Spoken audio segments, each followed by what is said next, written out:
তোমাদের সঙ্গে আবার একটা নতুন ভিডিও নিয়ে চলে এলাম বন্ধুরা। আজকে রান্না করব দেশি মুরগির মাংস, সেটাও আবার কুকারে সিটি দিয়ে। তো কিভাবে কি রান্না করছি আর কি কি লাগছে সেটা তোমাদের সঙ্গে শেয়ার করি, সঙ্গে থাকো। রান্নার জন্য আমি যাবতীয় মশলা সব রেডি করে নিয়েছি। দেখো, ফোড়নের জন্য তেজপাতা, শুকনো লঙ্কা, গোটা গরম মশলা, জিরে, আর ওদিকে নিয়েছি কিছুটা জিরে, আর ওদিকে পেঁয়াজ কুচি। এর মধ্যে রয়েছে আদা লঙ্কা বাটা, রসুন দিয়ে, আর এগুলো গুঁড়ো মশলা সবই রেডি করে নিয়েছি। আলুগুলোকে কেটে নিয়েছি, আর একটু লাগবে টক দই, সেটাকেও নিয়েছি। আর মাংসটাকে খুব ভালো করে ধুয়ে পরিষ্কার করে রেডি করে নিয়েছি। দিয়ে এবার কড়াইটা আমি বসিয়ে দিয়ে কড়াইটা একটু গরম করতে দিয়ে সঙ্গে সঙ্গে শুকনো খোলায় কিছুটা জিরে দিয়ে দিলাম। দিয়ে আগুনটা একদম কম মাত্রায় রেখে এই জিরেটাকে একটু ভেজে নেব। মানে খুব কড়া ভাজাও হবে না, কিন্তু একটু ড্রাই রোস্ট টাইপের হবে। তো সেটাকে আমি ঢেলে নিলাম। ঢেলে নিয়ে এবার এটাকে মিক্সির বাটিতে দিয়ে দেবো, দিয়ে এটাকে গুঁড়ো করে নেব। আমি এই মাংসটার ভেতরে ভাজা জিরের গুঁড়ো দেবো। দেশি মুরগির মাংস আমি এক এক দিন এক একভাবে করি, এই প্রসিডিওরটাও তোমরা দেখে নাও যে আমি কিভাবে করছি। তো এটাকে আমি গুঁড়ো করে নিই। আর তার সঙ্গে এই যে মাংসটা যে ধুয়ে পরিষ্কার করে রাখা ছিল, এবারে এর মধ্যে এক এক করে আমি সব মশলা দিয়ে এটাকে ম্যারিনেট করব। তো প্রথমেই চলে গেল ওর ভেতরে টক দই।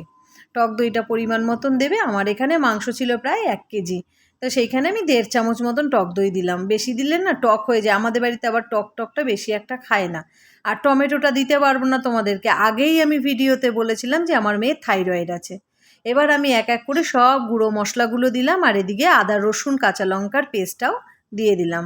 আমি মশলাটাকে না পুরো মিহি করে বাটি না, একটু আদা বাটা করে বাটি, যাতে মশলার ফ্লেভারটা ভালো থাকে।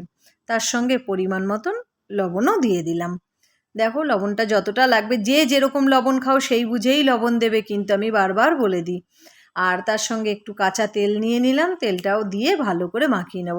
আর হাতে এইভাবে আগে তেল দিয়ে দিলে অনেকেরই হাত জ্বলা মানে ইয়ে থাকে, যে ঝাল লাগলে হাত জ্বলে। তো তেলটা আগে হাতেরও মাখিয়ে নিয়ে তারপরে মাখালে তাহলে কিন্তু হাত জ্বলে না। তো এইভাবে এবার মাংসটাকে ভালো করে আমি মাখিয়ে নেব। মাংসটা যত ভালো মাখা হবে, তাহলে মনে করবে মাংসটার স্বাদটাও ততই ভালো হবে। এবার এইভাবে ভালো করে ডলে ডলে ডলে ডলে মাংসটাকে মাখিয়ে নেবো। আর এগুলোও দেখতে দেখতে অবশ্যই তোমরা কিন্তু জানিও কে কোথা থেকে আমার ভিডিওটা দেখছো। আর প্রচুর লাইক কমেন্ট করো, আমার পাশে থেকো। তো হয়ে গেল আমার মাংসটা মাখা। এবার আমি এই মাংসটাকে একটা প্লেট দিয়ে ঢাকা দিয়ে রেখে দেবো আপাততের জন্য। কিছুক্ষণ ঢাকা থাকুক, এমন নয় যে বেশিক্ষণ ঢাকা রাখতে হবে। আমি সঙ্গেই রান্না করব। আর এই দিকে আমি কড়াই গরম করতে আবার দিয়ে তেল দিয়ে দিলাম। তেলটা গরম হোক। তেলটা গরম হলে ওর মধ্যে আমি দিয়ে দেব একটু সামান্য লবণ, আর তার সঙ্গে এক ছিটে ফোঁটা হলুদ, সামান্য একদম সামান্য হলুদ দিয়ে দেব। এবারে এর মধ্যে দিয়ে দেব আলুগুলোকে। আমি কিন্তু মানে হলুদে নুন হলুদ দিয়ে আলুগুলোকে মাখাই না, কারণ জল ছেড়ে দেবে বলে। তাই আমি এই তেলের ভেতরে একটু সামান্য নুন হলুদ দিয়ে এবার আলুগুলো দেব। দিয়ে এরপরে ভালো করে ভাজা ভাজা করব। কারণ আজকে আমি কুকারে যেহেতু দেশি মুরগিটা করব, সেই কারণে আমি কিন্তু আলুটাকে ঢেকে ঢেকে ভাজবো না, এমনি এইভাবেই ভাজবো। দেখো কি সুন্দর রং হয়েছে আলুটার, ওপর এপাশ ওপাশ করে ভালো হয়ে গেছে। আর এটা তো চন্দ্রমুখী আলু, তো বেশিক্ষণ এটা সেদ্ধ হতেও লাগে না। আর ভাজাতেই প্রায় আধা সেদ্ধ হয়ে যায়, আর বাকিটা তো রান্নাতেই হয়ে যাবে। তো আলুটা মানে আমার ভাজা ভাজা হয়ে গেল। এবার ওই কড়াইয়ের ভেতরে আবার একটু সামান্য পরিমাণে তেল দিয়ে দেবো, কারণ আমি মাখাতেও তেল দিয়েছি। আর দেশি মুরগির মাংস বলে এক গাদা তেল মশলা লাগবে না, সবই পরিমাণে কম লাগবে। এবারে দিয়ে দিলাম সেই শুকনো লঙ্কা, তেজপাতা, তার সঙ্গে গোটা গরম মশলা দিয়ে, আর সামান্য পরিমাণে জিরে ফোড়নে আমি দিয়ে দেবো। এইটাই হয়ে গেল আমার ফোড়ন। এরপরে দিয়ে দেবো কুচিয়ে রাখা পেঁয়াজগুলো, এক এক করে সব দিয়ে দেবো এর মধ্যে।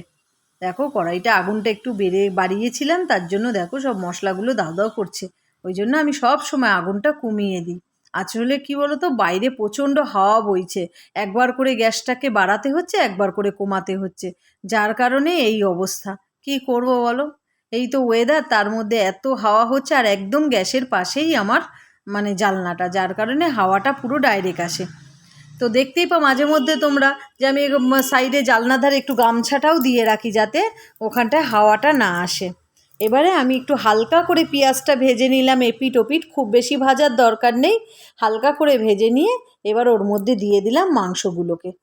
এবার মাংসগুলোকে দিয়ে ভালো করে নেড়ে চেড়ে কষাবো, ভালো করে। একবারে দেখো নড়ছিল, সঙ্গেকার সঙ্গে সাঁড়াশি দিয়ে ধরে নিলাম, ধরে নিয়ে কড়াইটা আসলে বড় তো ওই জন্য এরকম অসুবিধা হচ্ছিল। তো এবারে ভালো করে নাড়িয়ে চাড়িয়ে, খুব ভালো করে নাড়িয়ে চাড়িয়ে নেব, নিয়ে পেঁয়াজের সঙ্গে আর ফোড়নের সঙ্গে ভালো করে মশলাটাকে মাখিয়ে নেব। এইবারে দেব ওই যে গুঁড়ো করে রেখেছিলাম জিরে, সেই ভাজা জিরের গুঁড়োটা এর মধ্যে দিয়ে দেব। এবারে ভালো করে নাড়তে থাকবো, খুব ভালো করে নেড়ে নেড়ে বেশ অনেকক্ষণ সময় নিয়ে এটাকে কষতে হবে। প্রথমের দিকে ভালো করে এইভাবে নাড়িয়ে মিশিয়ে ভালো করে নেবে, একটু নেড়ে চেড়ে কষে তারপরে ঢাকা দিয়ে দেবে, তাহলে দেখবে মুরগি থেকে জল বেরিয়ে গেছে। এই যে ঢাকা খুলে দেখো, আমি অনেকক্ষণ ধরে ঢেকে ঢেকে ঢেকে ঢেকে কষছিলাম, দেখো অনেকটাই জল বেরিয়ে গেছে। তো এইভাবে আরও কিছুক্ষণ ধরে আমি কষতে থাকবো, কষতে কষতে পেঁয়াজ টিয়াজ সব গলে যাবে। তো দেখো আমার কষাটা প্রায় হয়ে গেছে, তেলটা আমার ছেড়ে দিয়েছে মাংস থেকে। এবার আমি কি করব, মাংসটাকে কুকারে দিয়ে দেবো। দেশি মুরগির মাংস তোমরা একবার এইভাবে কুকারে দিয়ে রান্না করে খেয়ে দেখো, এত স্বাদ হয় না, খাসির মাংস হার মেনে যাবে বন্ধুরা। তো এইভাবে তুমি কুকারে দিয়ে দেবে, দিয়ে এর মধ্যে যে ভেজে রাখা আলুগুলো দিয়ে দেবে, ভালো করে নাড়িয়ে নেবো। আমি তো একটুখানি কড়াইটা কাছিয়ে নিই, এবার ওই কড়াইয়ের মধ্যে একটু জল দিয়ে সেটাকেও ধুয়ে এর মধ্যে দিয়ে দেবো। আর তার সঙ্গে ওই ভেজে রাখা আলুগুলো দেখো গা বেয়ে কাচিয়েও পরিষ্কার করে দিতে হচ্ছে, কিছু করার নেই বন্ধুরা, তেল গায়ে বেয়ে নামছে। এবার এর মধ্যে জল দিয়ে বা দুটো সিটি দিলেই হয়ে গেল আমাদের দেশি মুরগির মাংসের ঝোল। পুরো স্বাদে কিন্তু খাসির মাংস হার মেনে যাবে। তো আজকের মতন এখানেই রাখলাম, নেক্সট ব্লগে আবার দেখা হবে। টাটা। প্রচুর লাইক কমেন্ট শেয়ার করো।